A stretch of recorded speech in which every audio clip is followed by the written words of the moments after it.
कधीच नाही चुकणार तुमचे फेवरेट टीव्ही शोज झी5 सोबत, तेही एकदम फ्री। ज्याच्यासाठी मी या घरात आले तोच मला आई म्हणून स्वीकारायला तयार नाही। त्यापेक्षा मी इथे नसतेच आले तर बरं झालं असतं। भुवनेश्वरीने हेच संस्कार केलेत का रे तुझ्यावर? बघा तुम्ही त्यांना आई आहे मी तुझी। आई नाही सहन होत मला आता, नाही सहन होत। आता काय झालंय?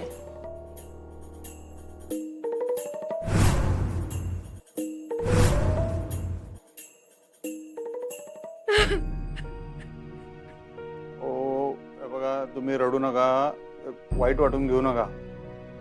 मला समजू शकते तुम्हाला काय वाटत असेल, वाईट वाटत असेल वगैरे,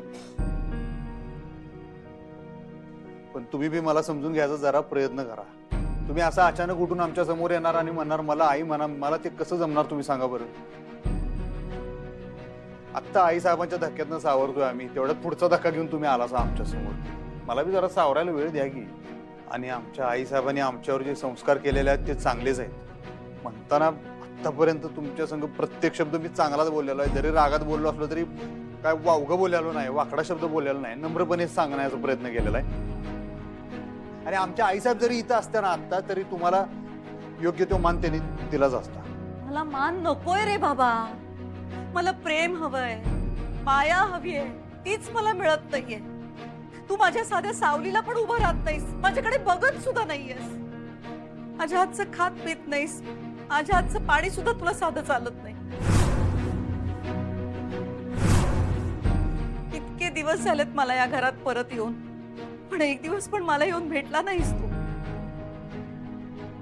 आई म्हणून हात मारणं तर दूरच राहील, काही साध्या गोष्टी मी तुझ्याशी बोलायला आले तर आपल्यात वाद होतो। असं का होतंय रे अधिपती? आई, मी तुम्हाला म्हटलं ना त्यांना थोडासा वेळ द्या। किती वेळ देऊ मला सांग ना अक्षरा, किती वेळ देऊ? आणि अशा काय चुकीच्या अपेक्षा आहेत ग माझ्या? अगदी साधी अपेक्षा आहे ग माझी की ह्याने मला आई म्हणावं, बस एवढीच अपेक्षा आहे।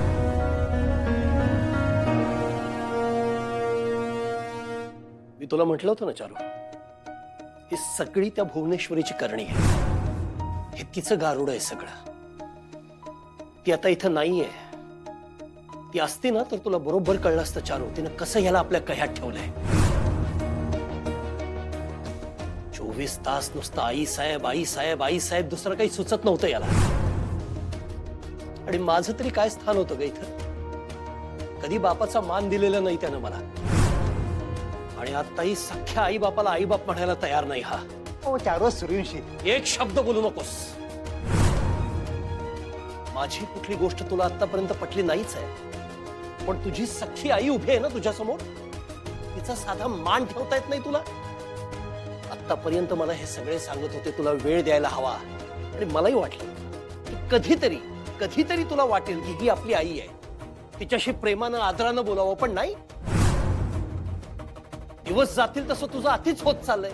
माझ्याशी वाद घालतच होतास, आता तिच्याशी वाद घालतोस। एवढं कळवळून तुला सांगतेय ती, एवढं विनवतीये तुला, तुला काहीच फरक पडत नाही। अरे एवढा निष्ठुर कसा होतोयस? कृपणाचं कौतुक तुम्ही आम्हाला सांगू नका, आम्ही बघितले की आयुष्यभर तुम्ही आमच्या आई साहेबांसंग कसं वागलाय ते। ह्यांनी बघितलं असतं ना तर ह्यासनी बी कळलं असतं कसं वागतं आणि कसं नाही ते। अहो एक बायको म्हणून राहिलं, एक बाई म्हणून तर साधा रिस्पेक्ट द्यायचा आहे का नाही, ते पण केलं नाही या माणसानं, आणि सांगतात आता कौतुक निष्ठुरपणाची। सगळ्या घरादाराला माहिती आहे, तुम्ही नका सांगू आम्हाला। तू हेच बोल, हेच बोल तू। मी तुला बोललो की तू माझ्या चुका काढ, स्वतःकडे कधी बघणार नाहीस तू, स्वतःचं वागणं कधी तपासणार नाहीस। दुसरी काय अपेक्षा करायची तुझ्याकडून? त्या बाईचे संस्कार आहेत ना तुझ्यावर, ती हेच करायची, स्वतःची चूक कधी मान्य नाही करायची। ज्या बाईने तुला जन्म दिलाय त्या सख्ख्या आईला झिडकारतोयस तू आज, आणि ज्या बाईने या घराची तुझी वाट लावली तिला डोक्यावर घेऊन बसलायस। अरे तुला कधी कळणार आहे, त्या भुवनेश्वरीनं तुझ्यावर जे संस्कार केले ना ते फक्त गुलाम बनवण्याचे संस्कार केले। तू गुलाम आहेस तिचा अजूनही। आई साहेबांविषयी काय गरळ वगायची नाही, मी सांगून ठेवतो पहिल्यांदाच। त्यांच्याबद्दल वावगं बोलल्याला मी खपवून घेणार नाही। आणि त्या इथं नसताना तुम्ही तुमची बाजू मांडायला लागला एवढं लक्षात ठेवा. त्या जरी इथं नसल्या ना तरी मी आहे इथं. आणि आता जर का लय बोलला का नाही सांगून ठेवतो.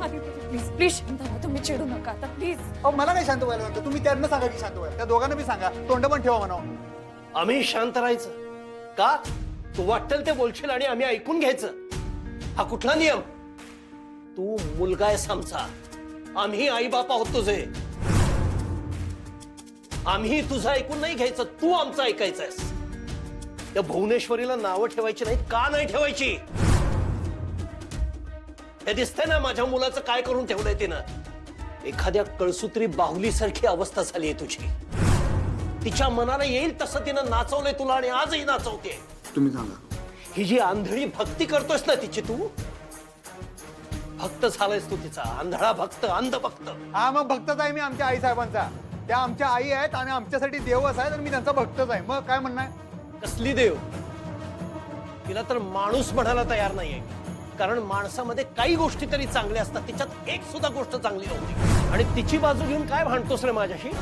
हा, तिने फक्त वापर केलाय तुझा, वापर. आपण काय केलं म्हणतो? त्यांनी घडवलंय आम्हाला.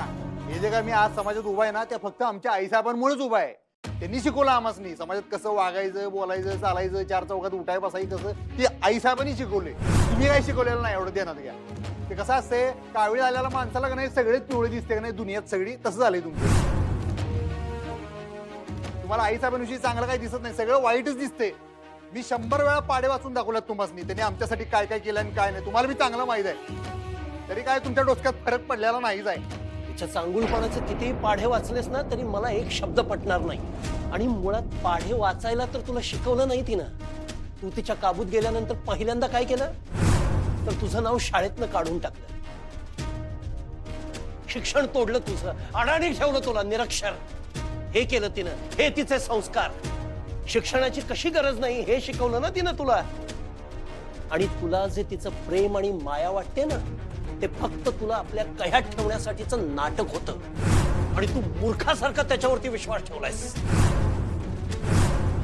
काय बोलताय तू? यांच्या शिक्षणात काय कौतुक सांगायला? ज्या गोष्टी आमच्यासाठी आई साहेबांनी मनापासून केल्या त्या 100 गोष्टी आहेत. त्याच्याकडे कानडोळा करताय वय सोयीस्करपणे.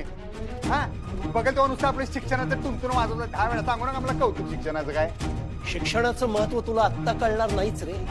कारण त्या अडाणी बाईचे अडाणी संस्कार आहेत ना तुझ्यावर. हो, पण कधीतरी एक दिवस बाहेरचे लोक तुझ्या तोंडावर तुला अडाणी म्हणतील ना, तेव्हा कळेल तुला. पण तेव्हा खूप उशीर झालेला असेल अधिपती. अरे वाट लावली आहे त्या बाईनं तुझ्या आयुष्याची, वाट. आणि तिची बाजू घेऊन तू सख्या बापाची मांडतोयस. 4 वाजता सूर्यवंशी तुम्ही ना शांत बसा, नाहीतर का नाही. नाहीतर काय? तुझ्या डोळ्यावर जी भुवनेश्वरी नावाची पट्टी आहे ना, ती ओरबाडून काढणार आहे मी आज.